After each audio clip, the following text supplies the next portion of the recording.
Hello, my name is Janice B. Gordon, and this is Scale Your Sales Podcast. Welcome to Scale Your Sales Podcast, listed number 9 of 43 best podcasts for every sales professional. I am Janice B. Gordon, the customer growth expert, awarded RevTech strategist of 2024. In today's episode of Scale Your Sales Podcast, my guest talks about the background story to Relative Insights and how it started by protecting children online. Since then, the platform has been developed as a business insights of open text data. So it was really interesting talking to my guest about his journey as well, having developed and grown 2 organizations from startup, and really what he looks for in salespeople and how he has used his background that started in recruitment and developed his career to become a CRO. My next guest is CRO of Relative Insights, an innovator in text analytics, helping to grow Relative Insights from true startup phase into a pioneer of text analysts servicing global clients such as Dell, PwC, and Nespresso and Comcast. With over 14 years experience in early stage technology markets, he has grown and developed sales and marketing functions and focused on products in people and consumer analytics. Welcome to Scale Your Sales Podcast, James Cuthbertson. Thank you very much. Lovely to be here. Well, it's fantastic to have you. I was really impressed with your panel discussion that's where I met you a couple of weeks ago, and also the report that we got out of that. And this is on diversity and inclusion, starting conversation. And I particularly found it interesting that at the end of the report, it says that women respondents talk about inclusivity, and what they said was that they want campaigns to show all kinds of models, big, small, color ranges and all of that. And it just reminded me of Christmas. We always get these Christmas adverts, and the idea of advertising showing diversity is that you always have mixed race people. It's like you can't have 2 white people anymore as a couple, or 2 black people. Like, that doesn't exist, does it? Yeah. You know, and it's just so kind of almost forced and stereotypical, because all of the adverts, whether it's Marks and Spencer's, whether it's John Lewis, it's just this formula that they think being diverse and safe is, but, you know, like, kind of like, okay, I get sick of it. So I thought that was quite interesting. Yeah. Well, I think that, like, as you write, campaigns in their nature can be formulaic. But I think what's quite good about the work that we tend to do, especially around highly divisive and emotive topics like D&I or sustainability, is that we are entirely scientific and data-led. So the great thing is that we're not having to create a formula or a point of view for that matter, although that might sound counterintuitive. All we're doing is we're looking at enormous amounts of real people's feedback and then creating themes and trends out of it. So we actually sometimes say, you know, in a sales environment, we don't know very much about hotels, about casinos, about chicken restaurants, whoever it is that we're selling to. What we're really good at is analyzing unstructured text data. And so then that allows them to be really good at hotels and make the right decisions, if that makes sense. And so that really also applies to the more kind of societal issues like D&I as well. Love it. Love it. So let me take a step back to explain to everyone in detail exactly what you do at Relative Insights, because I think it's a really interesting story in terms of protecting children online and how it then developed into business insights. So tell me more about that. Yeah, so like the sort of finished article, so to speak, that you see now, if you were to land on our website, would be effectively text analytics to power CX. So what we do is we take unstructured text from sources like surveys. So if people are running Qualtrics or Medallia or Question Pro or any of those other types of surveys, they'll be collecting thousands of pieces of customer data on a weekly, monthly basis. A lot of that will have messy, unstructured text data in, which we analyze typically over time. So we compare those responses and how they change over time. And what we'll tend to be doing is tracking that against a hard number, something like CSAT or MPS, and we'll be providing that team with the reason that CSAT and MPS is going down. Like, so when it goes up, why? When it goes down, why? Like, what's changing in those open text responses? And that allows better decision making effectively for people. So that's where we've ended up. Where we started was that the tool originally was designed to catch criminals online, and it was that same comparison that I just mentioned, but what we were doing was we were comparing individual children speaking to one another online in order to identify individuals that sounded just a little bit different, or to put it another way, when actually someone wasn't a 14-year-old girl that they were professing to be, but actually was a 40-year-old man. So we've always been language geeks, and we've been on a really interesting journey over the last decade of where to apply that skill set and that comparison engine. And over the last 3 or 4 years, we've really landed squarely in customer experience. It's there, I think, that we've found a home and found a real place where customers actually get a lot of really clear value from what we do.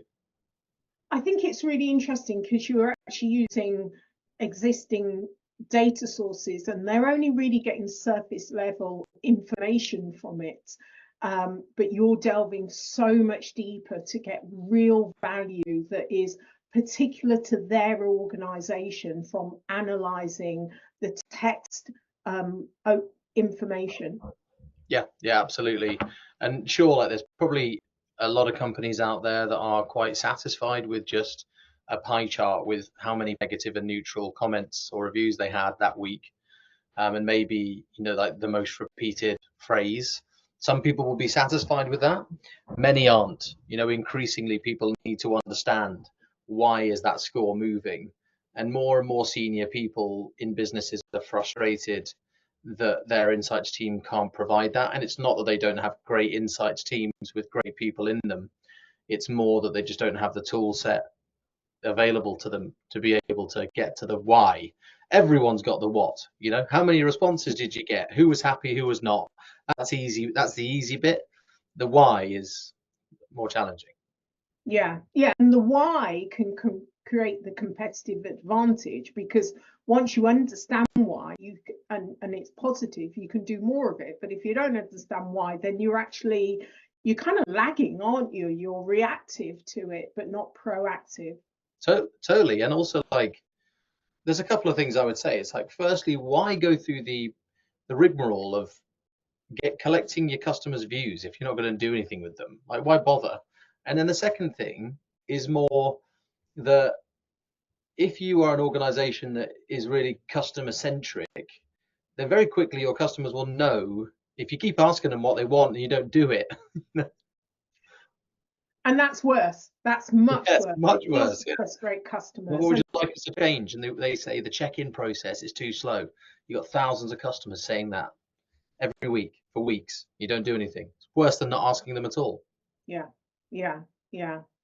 So I'm interested in how you started on this line. Because I know that one of your specialist area, what you're focusing is moving people from startups into really growth organizations and maximizing every little aspect of the business, when often they don't have all of the resources in at that stage. Yeah. So I think that opportunities to speak like this are so marvelous, and I'm very, very appreciative, by the way, of you inviting me. I want to make sure that I'm completely transparent and I don't oversell what I've done. So I'll give you the detail. I think that's probably the best way. So post uni, started out in recruitment, and I think that that's obviously quite a well-trodden path. But I stayed in the same recruitment company for just under 6 years, which is probably less common. And what I was doing throughout that time was specializing. I really specialized in only data and analytics, and in London, and those sales and account management roles that I was placing people into effectively gave me an expose in the good, bad, and the ugly of scaling sales and customer teams. And so when I had the opportunity to do my first of the two startups that I've had the pleasure of running, which was called Pulsar, which is now part of Access Intelligence. Francesco and I, and Fran still being the CEO, we were able to benefit from the fact that I'd just seen under the covers of so many commercial teams, so many, and so I was able to sort of beg, steal, and borrow so many different leaders' ideas, which really helped. And not to say that we didn't make mistakes, in the way that we set the team up and things. We absolutely did, and then have done again at Relative. But I think we were able to shortcut a great deal because of the number of sales and account management I'd seen in detail firsthand. Yeah, I think that's really interesting, because one of the things that we do at Scale Yourselves, the scale bit really, is making sure you've got the right people in the right seats, but also using a data approach to that. Because many of the tools, and you'll know, coming from a recruitment background, many of the tools that we use, whether it's CVs, resumes, interviews, the predictive effectiveness of them is less than 20%. But recruitment agents are still using those tools, and all they might use personality. Well, for sales, it's not sales specific, it's not predictive or validated. And so, I went the whole way. It's like, okay, that's what I'm looking for, that's what I want, because it's so crucial to organizational growth to have the right people in the right seats in the revenue generating sales operation. So I'm interested into your view on what makes a great salesperson. What are the things that you look for in bringing into your organization? What are the key traits that you think work? Yeah, so I think if we'd had this conversation at the end of my journey with Pulsar, in that, again, that was another 6-year journey going from 0 revenue to around 6 million ARR and a team of around 100 people in commercial, I would have answered this question full of kind of gusto and enthusiasm, and ideally actually a bit of naivety perhaps, because obviously we hadn't had such challenging times. And what I would have said is that I would be looking for that rare mix of drive, and a necessity to achieve, not a willingness or a want, but actually a need. Like, what is that person's need? And those needs are very broad, and you can have like push and pull needs, and we to get into that too much, but I would be looking for that need, a clear need, mixed with a really great brain, like a sort of good cognitive thinker. And obviously what lazy hirers do, in my opinion, and I'm not using this opportunity to throw stones, but by saying I'd like a Russell Group graduate, or I want someone with a sciences degree, or I want someone with a first class degree, like what they're effectively doing is using those things as a proxy for someone who has a strong brain and an ability to learn. And I think that there are definitely way more ways to do that. And I think that when the market was good, if you just did that, you would be competing fiercely with everyone else in SaaS and tech who was trying to hire Russell Group grads. So that is something that you possibly want to avoid. But those are the two things that I would have said. Sorry, long-winded answer. Now, I would actually add a third element. So I would say that you need someone who has a real drive, a real need, someone who is also a good thinker, but also I would now say someone who is procedural and process led in their approach. And the reason that I add that third leg to my table is because in a much harder and much more competitive market, where your true economic buyers are more and more senior in organizations, and your process multifaceted, include people like InfoSec, and you've got to do MSAs, and you might have to deal with legal teams.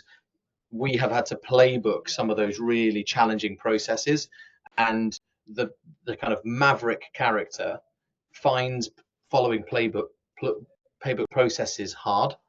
And so I would say that I would add that third attribute now in this more challenging economic climate. I think that's interesting. Now, I wonder, I'm not expecting you to answer this, James. I wonder, does it depend on where your organization is in their growth cycle? 100%. Yeah. So some of the stuff that we've talked about ahead of this call was exactly that, in that at the beginning of your journey, if you're, let's say, like less than $1 million ARR, you do need those maverick salespeople, because until you have product market fit, true product market fit, which by the way, in my opinion, comes a lot later than you think you initially have it. You need people to go and find out what works. And the only way you're going to find out what works is by getting a lot of stuff wrong. So in the early days, there's nothing to playbook. What would you playbook? It's your best guess. So we created our play 5 years into our commercial journey. And only at that point could we have done it sensibly and in a data-driven way. Before that, it would have just been a best guess, and actually could have sent people off in the wrong direction, arguably. So, yeah, to your answer, I think if you're very early stage, I think you could probably remove that real focus on process. But if you're a bit later stage, a bit bigger, then you would need to include it. Yeah, I think this is really insightful. There are a lot of founders that listen to this, and you get a variety of views. And I've worked with many accelerator programs on to sell, and they all think, I want to employ someone that can do the selling because it's not something I want to do. And actually, I often say to them, you have to do it. One, you know the product well. Two, all of the feedback you get from your customer. You need to know how to grow your own organization. You can't just be, technical. You really need to understand that. And you're going to make huge mistakes recruiting the wrong people at the wrong stages until you understand those fundamentals of what are the key elements that grow your business. So yeah, totally. And I think that, listening to you and the process you went through, and understanding that, you're probably not going to get that playbook for a good 5 years in, and there's different types of people that you need along the journey. For sure. Yeah. Like the cheesy thing is, the cheesy one-liner is, chefs taste their food. Imagine if you were trying to make burgers for people you'd never had a burger before. Like, it's just unthinkable, isn't it? Yeah. Like, and so the idea that you wouldn't be where the rubber meets the road as a founder or as a senior person at the beginning of a business being launched is kind of mad to me, because how on earth can you inform what you're going to build, how it's going to look, who you're going to sell it to, or how you're going to price it? It'd be to work that out. And if you bring in like this idea of, what we're going to do, we're going to hire this gleaming star who's going to come in and be our standalone salesperson, and they're going to solve all of our problems, and outsourcing all of that responsibility onto that person, I think is madness, because they also may spend a year or two giving you total loss leaders. Even if they are doing revenue, it might be the wrong revenue, it might be with the wrong style of customer, they might be, you just don't know. And so I think it's really important that people don't do that. Like, definitely don't do that. Definitely don't do that. Yeah. And the other thing that I thought about you were talking was that because you need different types of people at different stages, I think it's important to, and we don't know what we don't know. And so one of the tools that I use is very much data informed, that it's done sales assessments for the last 30 years. It's got 2.6 million people. So for your sector, in your industry, we know what great looks like. So to be able to benchmark that, because the thing is, we want different things at different stages for different roles. I mean, it's so complex as to what we're looking for, that actually being able to kind of benchmark what is great in your industry, in your sector, at your stage, and you're able to tailor it for the types of customers that you work for, gives you a really good guide. Because often we're looking for the wrong things, because we still play into the stereotypes of what great salespeople look like. No. Certainly what they look like, what they look like, but who they are as well. So you kind of need to take a lot of that bias out. So that's why I loved your report as well that you put together, and it's I'm going to put links into that, and if there's others as well, because it's great research. That's great. That's very kind of you. Thank you very much. And I agree with you. The lookalike audiences, because what we're really talking about here, and correct me if you disagree, but for people that are not vocational salespeople attempting to hire people, what we're trying to do is try to bring data to that environment so that they don't have to guess ultimately. Because if you think like if you've got a technical founder, them hiring a Java developer, they could probably do quite well at that, aren't they? Because they know what exactly they need to hire because it's quite data led. Can they do the task?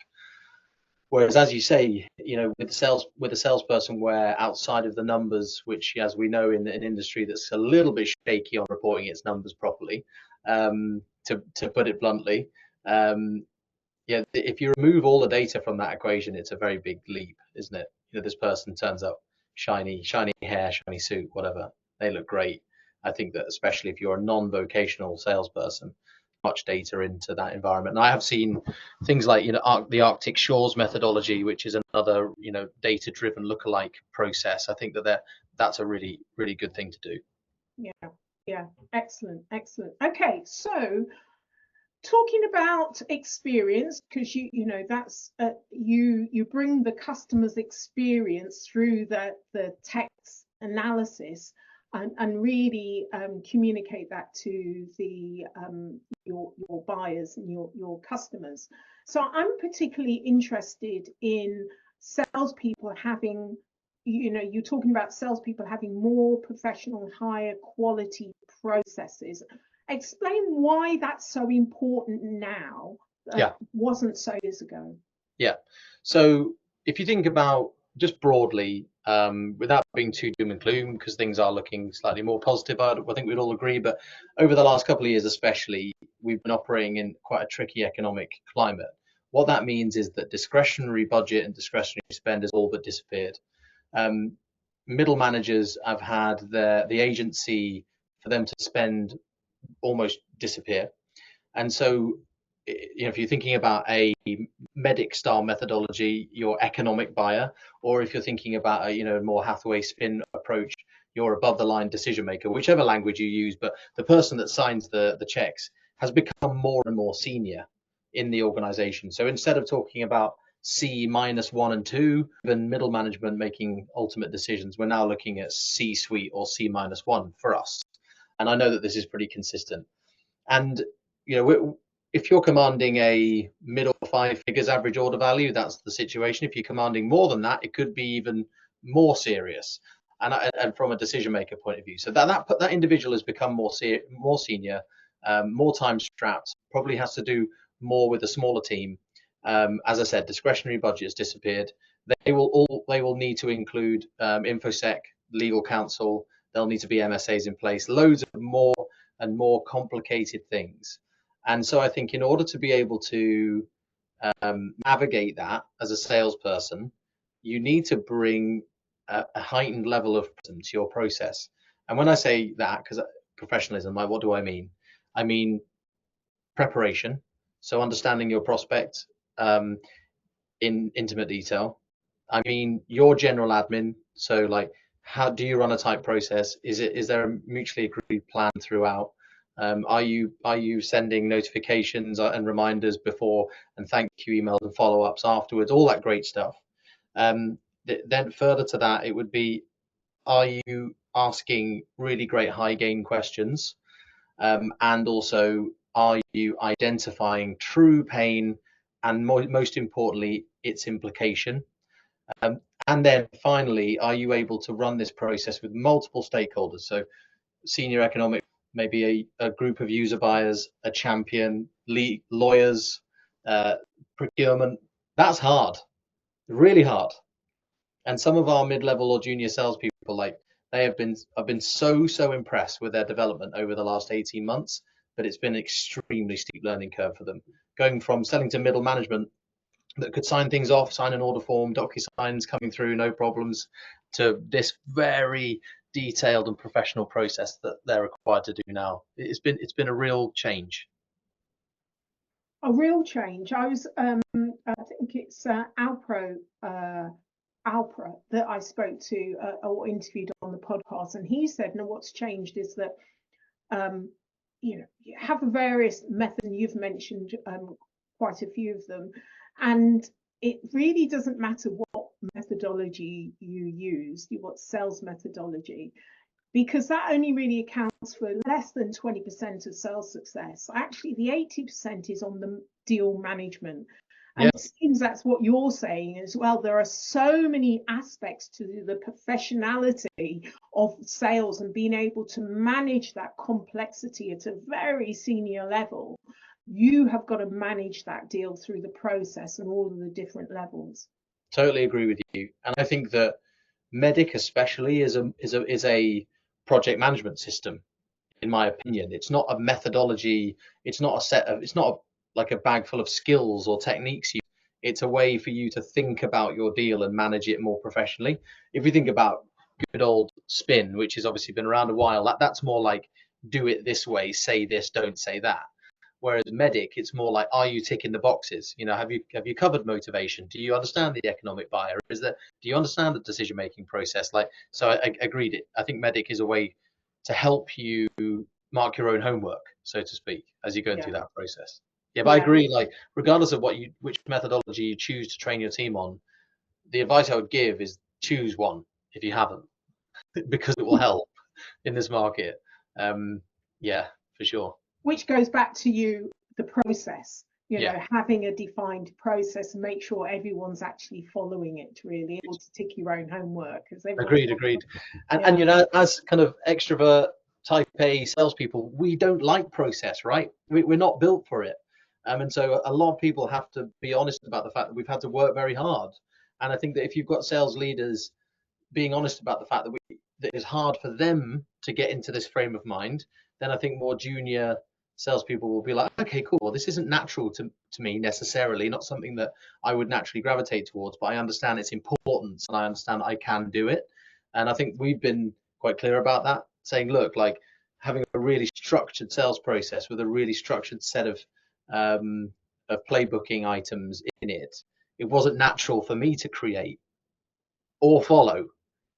So wasn't feel natural, but it is the right thing to do.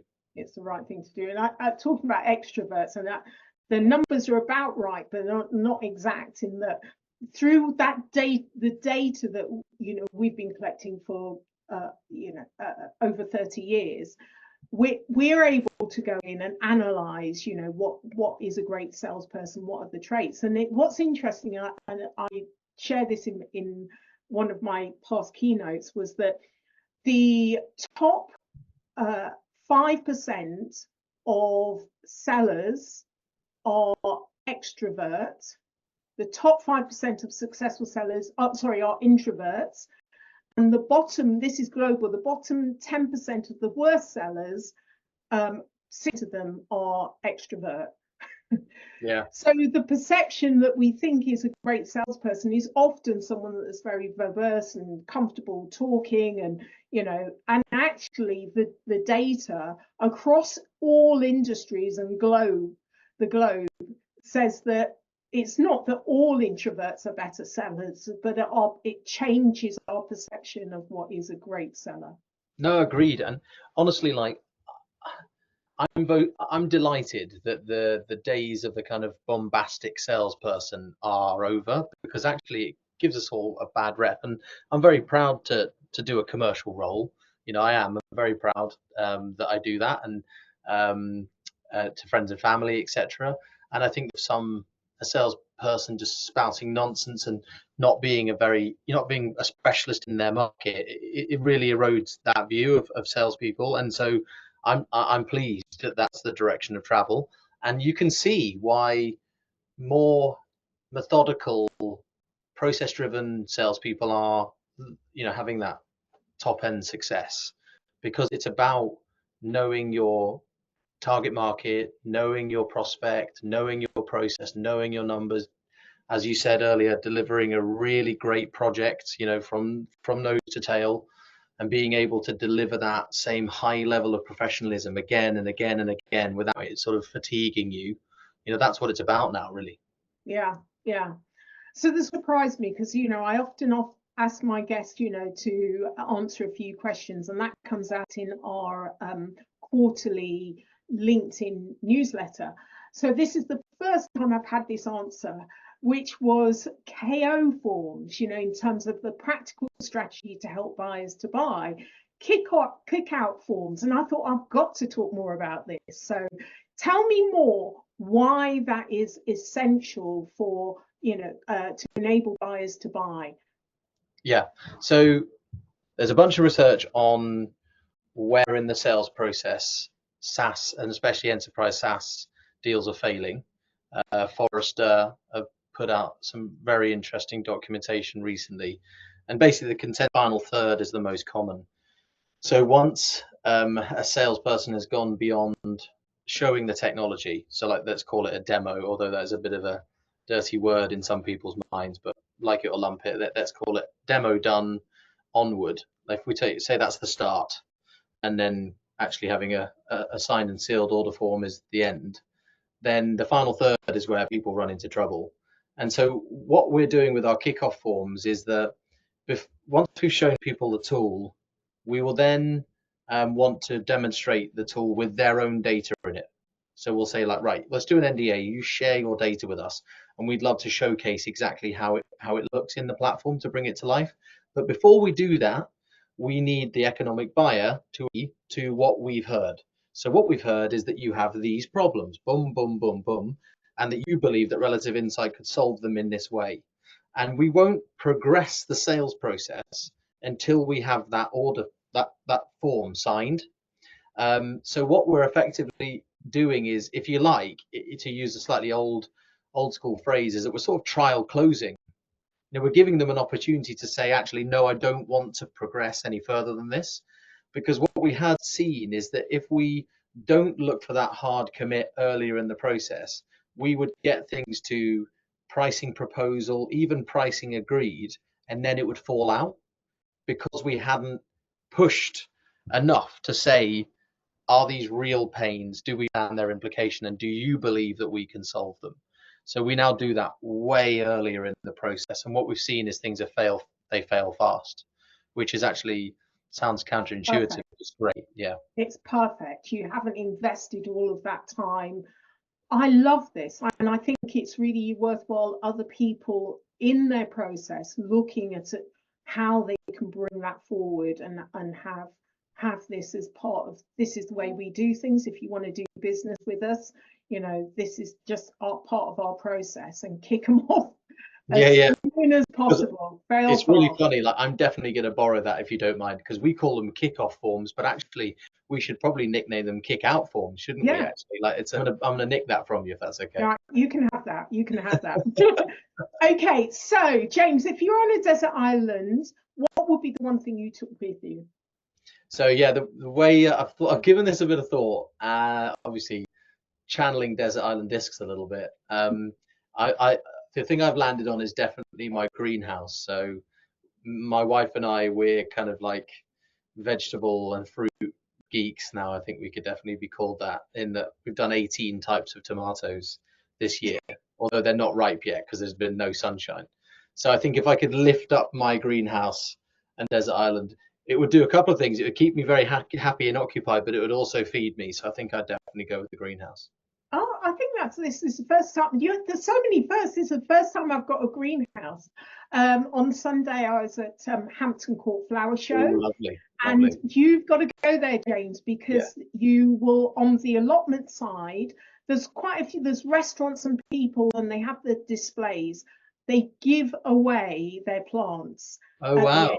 They can't, you have the Sunday sell-off, but in the allotment side, you get so many vegetables, honestly. Oh, that's great. That's incredible. So that's my tip for you as well. You can Thank you very much. So how can listeners get hold of you, James? So obviously I'm on LinkedIn, James Cuthbertson.